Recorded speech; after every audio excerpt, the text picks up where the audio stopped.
A bright edge that can cut jade. And the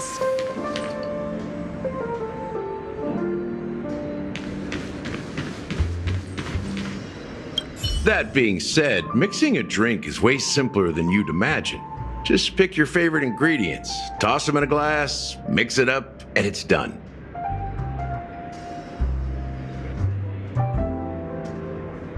So go ahead, explore the bar and bring me any ingredients you prefer. Nice work. Let me take a look. You found some interesting ingredients there. Now take your pick. Each drink has its own unique flavor, and the base ingredient sets the tone for the initial taste and the lingering aftertaste. So, which one would you like to use as the base?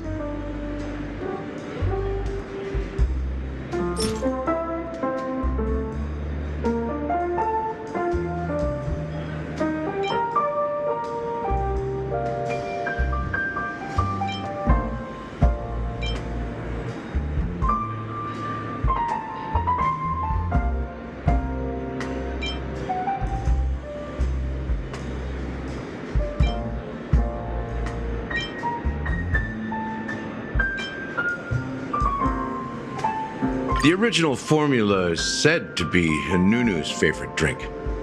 It's sour and bitter, and the bubbles burst in your throat like swallowing rusty chains, evoking thoughts of dungeons and prisons. Now that you've chosen the base, it's time to pick the adjunct, the ingredient that'll create a marvelous chemical reaction with the base. It should give an unforgettable taste without overpowering the main tone. So, what's your choice for the adjunct?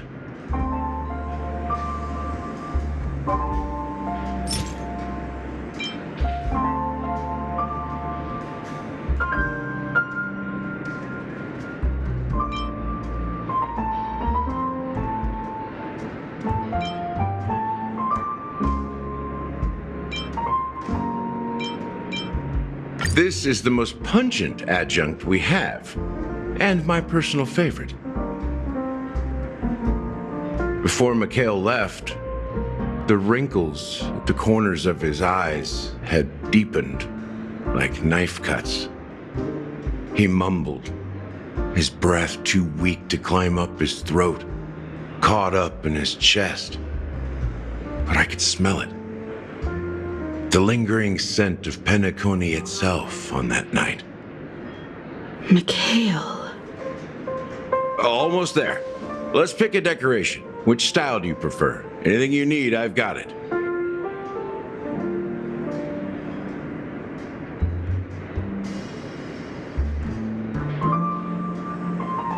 A symbol of bravery and dauntlessness. May you break free from your shackles just like he did. Well, it's done. Here's to you, innovator, with this glass of time to murder and create. To great vengeance. Well done, Gallagher. You're not over the hill yet. So, are you satisfied? The flavors! They're way more sophisticated than Soul Glad. The richness and layers of these flavors are a masterpiece, especially with the adjuncts. I can taste the spicy and sour notes with a hint of sweetness. I'm not entirely sure what it all means. Maybe Mr. Gallagher can shed some light on it. Well, if you're expecting a profound answer, I'm afraid I'll disappoint you. The imagery it implies is pretty straightforward. It's just a glimpse of what this dream truly tastes like. Nothing more.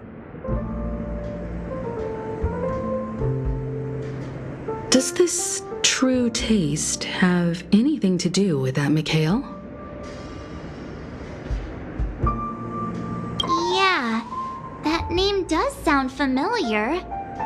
When you got knocked out by that masked fool girl, I think I heard someone calling that name. Do you remember?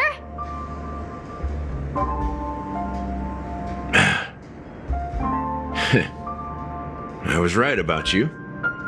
You guys seem to know quite a bit, and now there's no reason to hide anything from you anymore.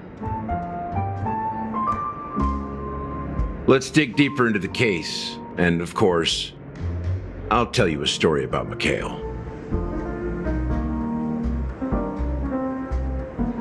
All right, let's start with what we know based on the clues the family has. It seems that Firefly isn't a local or an invited guest. In other words, she's a stowaway. She managed to fool me at first. My age must be getting the best of me. But here on the planet of festivities, stowaways are a common sight. You're bound to run into one sooner or later.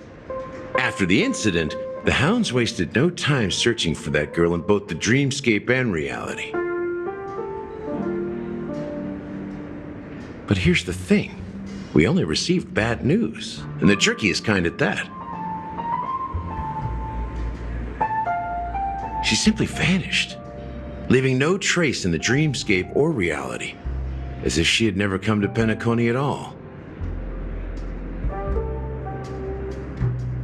Huh? Does that mean... That's impossible. The problem now is not that she's dead, but that it's as if she had never existed in the first place. Let me be frank. This case, actually, is unlike anything the Bloodhound family has dealt with before. Dealt with before? So, death does happen in Penacony, if I understand correctly. You've witnessed it, so there's no need to hide. Even the shiniest city has its dark side. We're all adults here. Surely I don't need to explain too much to you. Confronting the family based on that alone would be naive. Death may occur in sweet dreams. So what? Such events are highly unlikely and only affect a tiny number of people. If you really want to delve deeper into this case, you need to understand the true problem with the family.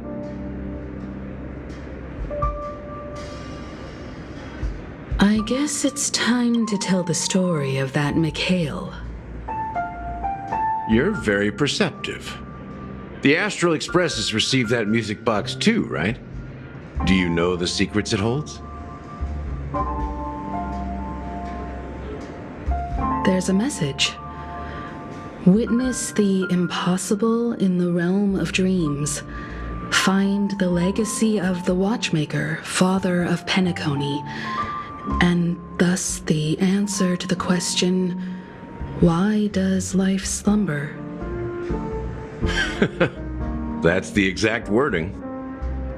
Hey, why are you laughing? Wait, did you write it? It's quite poetic. No, but I'm the officer in charge of this case, so how could I not know? I'm sure you must have noticed that this message didn't come from the family. You might have even guessed that the relationship between the family and the Watchmaker isn't as close as it seems. That's just our speculation. Actually, it's hard to believe that the father of Penacony and its actual managers are at odds. Now I can assure you that your speculation is absolutely correct. The family has considered the Watchmaker an enemy for a long time, but the hounds haven't been able to track him down, as he seems to be living only in the characters and stories he created.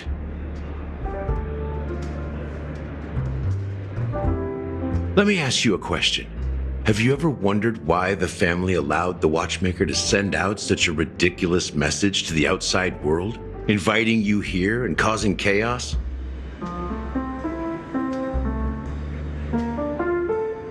So, you want want to seize this opportunity to expose the Watchmaker.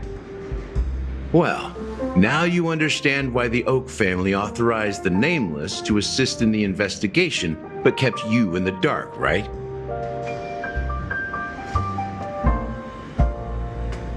Because the Watchmaker is not the legend of the land of the dreams at all. He's the most shameful stain in the history of Penacony, and he's the root cause of all the anomalies in the dreamscape. You don't get it? Well, I mean, Mikhail, the betrayer of the family, he's the Watchmaker.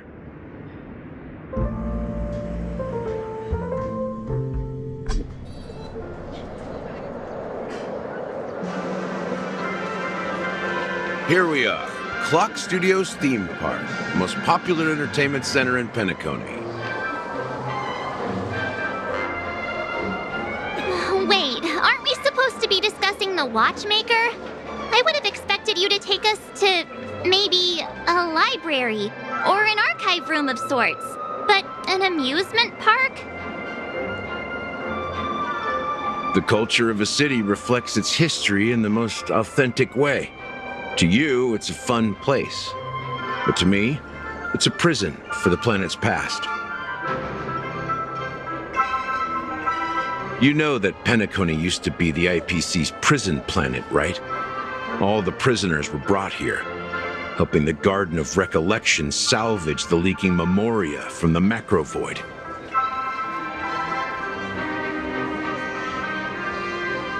The prolonged exposure to high concentrations of memoria caused a unique phenomenon. The dreams of countless prisoners intersected and overlapped, and people started meeting each other in their dreams, living lives that were almost identical to reality. But everything has a price, and sweet dreams are no exception. In the end, the dream world was unable to alleviate the suffering of prisoners in reality. One of the prisoners broke free from the IPC shackles and fought for freedom. He is Hanu, the great leader of Dreamville, the great peacemaker, and the faithful companion of the underdogs.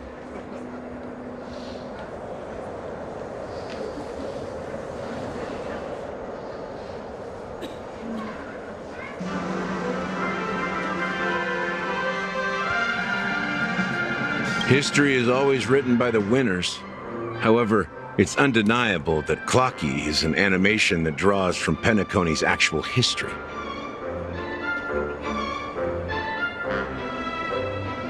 These characters not only exist in Dreamville, but also in the distant past. Once you realize this, you'll understand why we're here.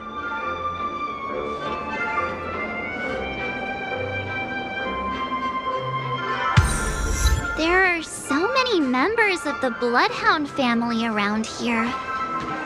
They just received a lockdown order, supposedly from Sunday himself. Who knows what it's for?